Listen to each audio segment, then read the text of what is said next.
Hi, thank you for coming tonight. My name is Abigail Neal, and I will be talking tonight about the benefits of creating and maintaining a household budget.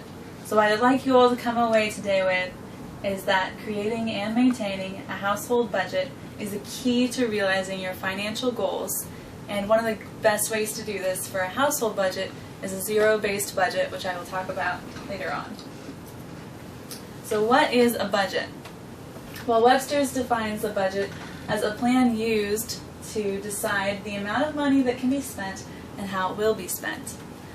One of my favorite ways to describe a budget is Dave Ramsey's definition. He's a financial expert and author. A budget is telling your money where to go instead of wondering where it went.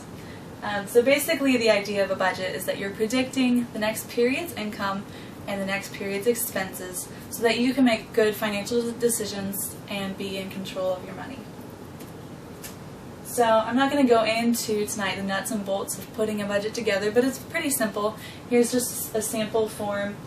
You can get these anywhere off the internet or use a notepad, or you can use software.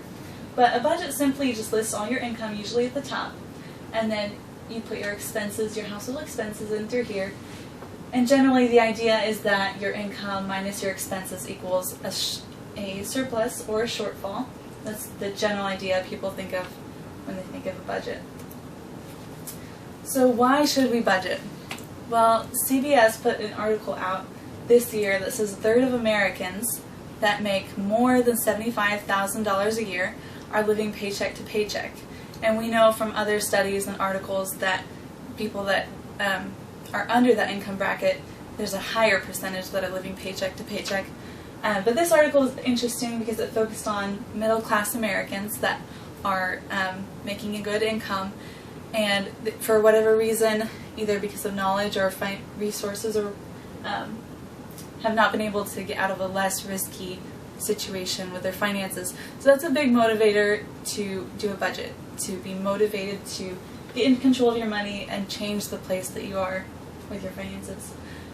The Wall Street Journal interviewed 12 business leaders that talked about the role of a personal budget in their lives, and here are just a few of the things that they brought up, they highlighted, that I thought were really good.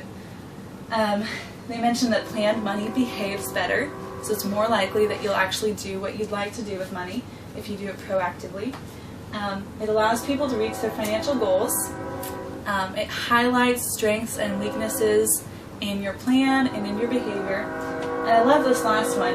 It motivates people to change their behavior. So sometimes you don't even realize some of the negative habits you have or some of the things you do that aren't smart until you're forced to look at the numbers surrounding that area.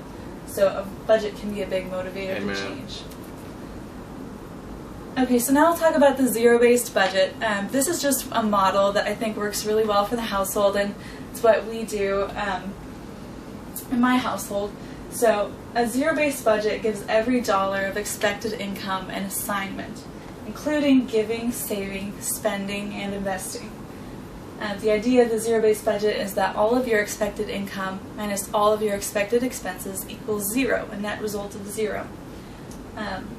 This forces the budgeter, or the budgeters, to prioritize their financial goals within the expenses of the budget, within the line items of the budget, instead of just hoping that there's a surplus at the end that they can do something good with.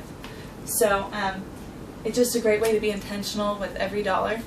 And this last point I really want to focus on is that it's really important to do a new budget every month, because every month is so different. Your income can vary, and your expenses certainly vary month to month. So it's a good idea to just have a fresh start every month, fresh eyes, and until you see where you are on your journey.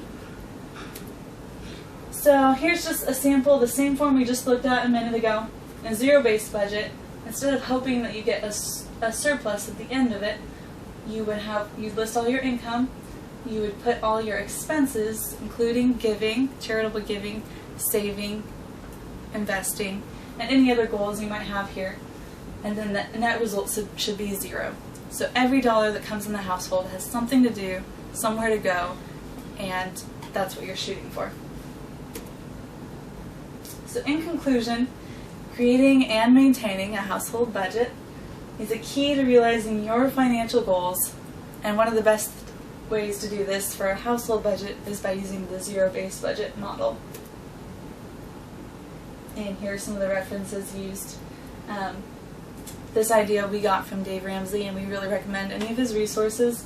And everydollar.com is his free software for doing a zero-based budget, and I would recommend anyone go look at that. So thank you for coming, thank you for listening, and I hope you consider doing a budget.